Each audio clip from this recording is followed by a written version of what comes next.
I'm on a supervised visitation for a court-ordered visit, and something really weird has happened. The kids went into the house, and the parent, the biological parent, whose name is Josh Powell, will not let me in the door.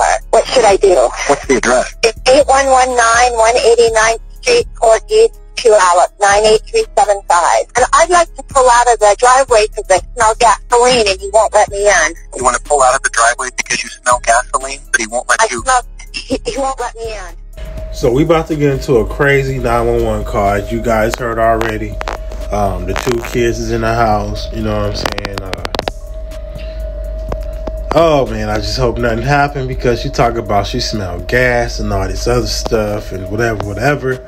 But if you haven't already, go ahead and hit that subscribe button. This is just a review, a reaction, as well as an informational channel. Hopefully the informational part help you and someone out. And we just gonna watch some videos and talk about what's going on in the world. If you've been rocking with me, thank you so much. I hope everyone's having a beautiful, blessed day. And I don't want to make this too long, so let's get it, y'all. Won't let you out of the driveway? He won't let me in the house. And he's the husband of missing Susan Powell. This is a high-profile case. How did he gain access to the children before you got there?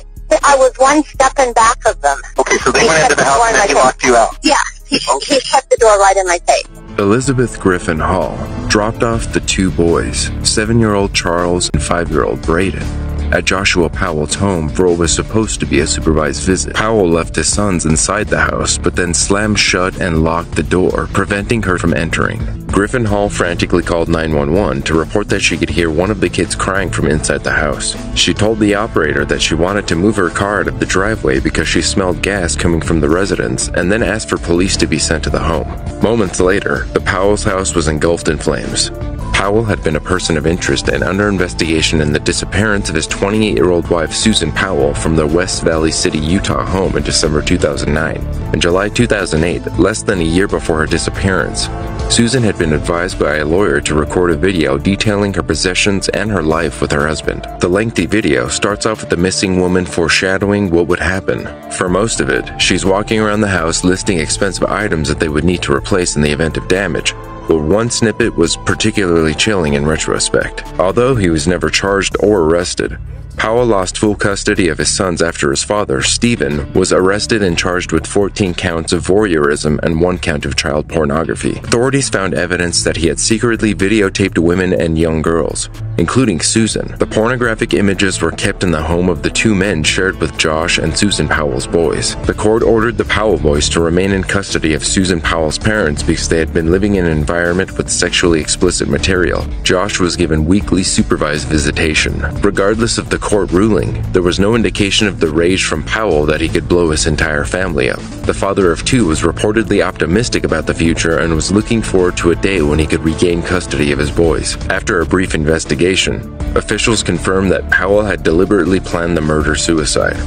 2-gallon cans of gasoline were found on the premises, as well as evidence the gasoline was spread throughout the home. Investigators found a hatchet near Josh's body and believed that he used it to attack the boys before igniting the gas leak. The coroner noted that the boys had chopping injuries on the head and neck. However, he ruled carbon monoxide poisoning to be caused by Josh and his sons. 20 minutes before attacking his 2 sons with a hatchet and igniting a gas leak, Powell left a voicemail for his family. This is Josh. I'm calling to say goodbye. I am not able to live without my sons, and I'm not able to go on anymore. I'm sorry to everyone I've hurt.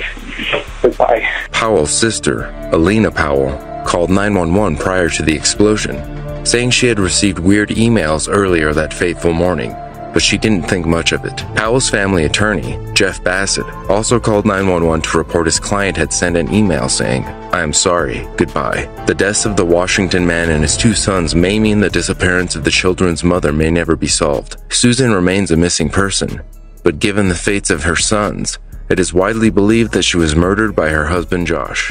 This shit right here is disturbing just for the simple fact this dude then killed his wife and his kids because of his mental problems.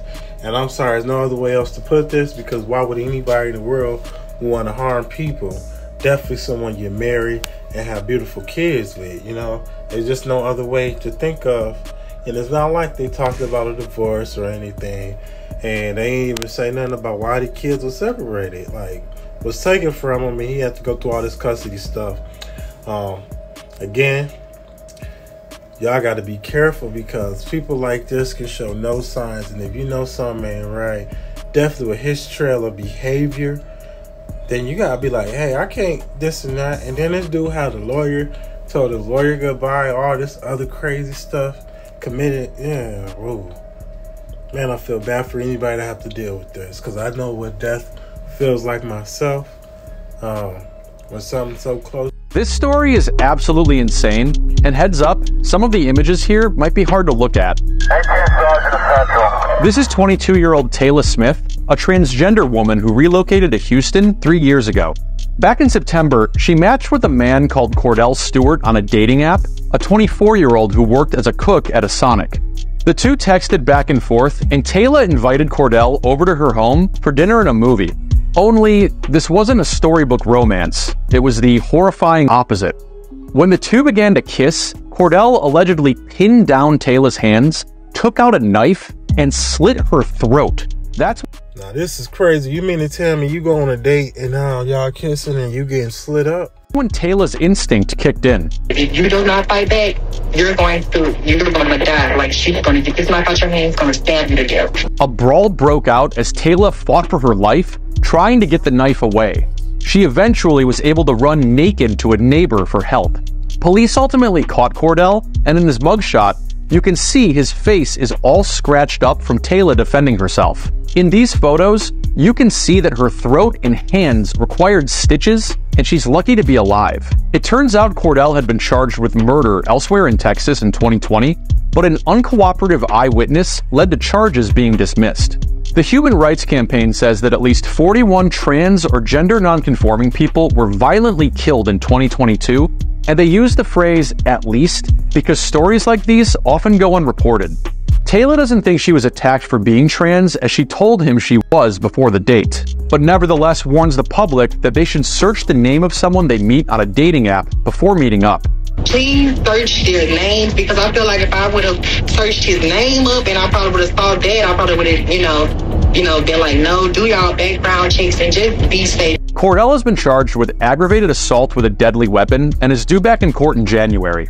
Now, I think this dude just wanted to hurt somebody for the simple fact he was already tried as, a murder person, where he probably threatened, or someone probably threatened a witness, and now they don't want to come forward, so the case got thrown. And in this situation, whereas she was attacked and was able to fight off and let people know exactly he was the one who did it, went on a date. You know what I'm saying? So if y'all going on dates, y'all be careful, because this could be anybody, And if he was already tried for murder once, he was looking for a second victim, which he thought he had. And thank God, she was able to fight back and tell who he was.